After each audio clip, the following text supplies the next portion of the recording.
আমরা 1 মাস পেয়েছি, যা অন্য কোনো নবী রাসূলদের উম্মতেরা পায় নাই। আমরা পেয়েছি, আমরাই সৌভাগ্যবান। আমরা কথা বলতেছিলাম যে রমাদানের পূর্ব প্রস্তুতি, মনে আছে তো আপনাদের? আমরা 10টি পয়েন্ট নিয়ে আলোচনা করতে চেয়েছিলাম, তার মধ্যে আমরা 5টি পয়েন্ট আলোচনা করে ফেলেছি, আর 5টি পয়েন্ট আমরা আজকে আলোচনা করবো ইনশাআল্লাহ। এটা খুবই সংক্ষিপ্ত আকারে। তো আমরা প্রথম বলেছিলাম যে আমাদেরকে এই রমাদান মাসে তাওবা করতে হবে, নিজের ভুলের স্বীকৃতি দিতে হবে কার দরবারে? আল্লাহর দরবারে। 2 নাম্বার, মানসিক প্রতিজ্ঞা নেওয়া লাগবে। আমাদের রমজানের যে প্রস্তুতি, এরকম প্রতিজ্ঞা নিতে হবে এই রমজান মাসে আমরা কি কি করব, এরকম একটা প্রতিজ্ঞা আমাদেরকে নিতে হবে। 3 নাম্বার, রমাদানের সব উপকারিতা সম্পর্কে আমাদেরকে জানতে হবে। কোরআন হাদিস এই মাসে স্টাডি করা লাগবে, পড়াশোনা করা লাগবে। ছোট ছোট বই কিনে রমাদানের যে মাহাত্ম্য, গুরুত্ব, কি করলে রোজা নষ্ট হয়, কি করলে রোজা ভালোভাবে পালন করা যায়, এই জিনিসগুলো আমাদের বাসার মধ্যে স্টাডি করা লাগবে।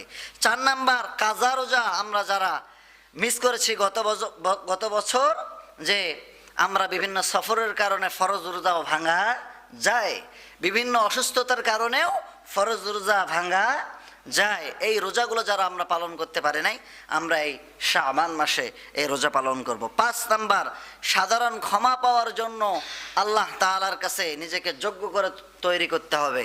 আমি গত জুমায় বলেছিলাম যে সাধারণ ক্ষমা আল্লাহ তাআলা সবাইকে করবেন, কিন্তু 2 শ্রেণীর ব্যক্তিকে করবেন না। 1 নাম্বার, শিরকু বিল্লাহ, যারা আল্লাহর সঙ্গে শিরিক করবে তারা সাধারণ ক্ষমার আওতাভুক্ত হবে।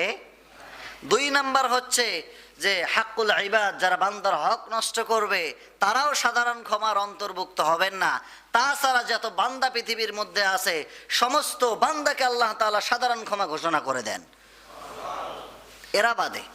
6 নাম্বার হচ্ছে রোজার নিয়ম কানুন আমাদেরকে জেনে নিতে হবে। 7 নাম্বার, বিগত রমাদানে যেই কাজগুলো আমরা করতে পারি নাই, আমরা বিগত রমজান মাসে কেন আমার সঠিকভাবে তারাবি পড়া হয় নাই, এটা আমাদেরকে এই মাসে আমাদের চিন্তা করতে হবে যে এই মাসে আমি তারাবি একটিও কাজা করব না, আমি 20 রাকাতে আদায় করব।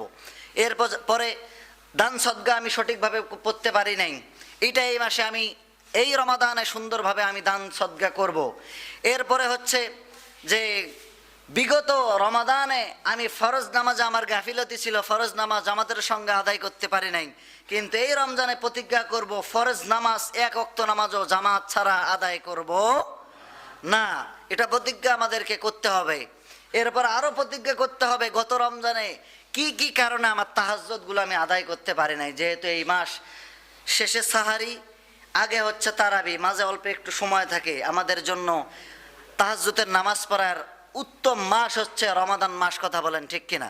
যেহেতু ইবাদতের মৌসুমে বাহার এই মাসে, এই জন্য আমাদেরকে নিয়ত করতে হবে এই মাসে আমাদের জন্য তাহাজ্জুদ আর মিস না হয়। এরকম আপনি কিছু সাজাবেন বাসার মধ্যে যে গত রমজানে আমার কি কি জিনিস আমি সঠিকভাবে আদায় করতে পারি নাই।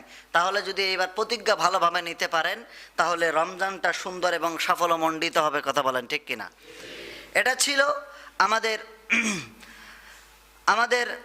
7 নাম্বার। 8 নাম্বার ছিল রমাদানের রুটিন তৈরি করা প্রয়োজন।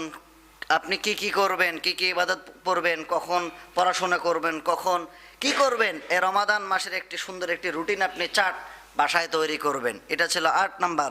9 নাম্বার হলো শাবান মাসের 29 তারিখ আমরা চাঁদ দেখা আজকে ভুলেই গেছি। এই মৃত সুন্নতটাকে জীবিত করার প্রয়োজন আছে না নাই? আমরা টেলিভিশনের দিকে তাকিয়ে থাকি যে, আর টেলিভিশন এলারা তাকিয়ে থাকে আপনার হচ্ছে মক্কা মদিনায় চাঁদ উঠছে কিনা, ফোন দেয় সৌদি আরবে।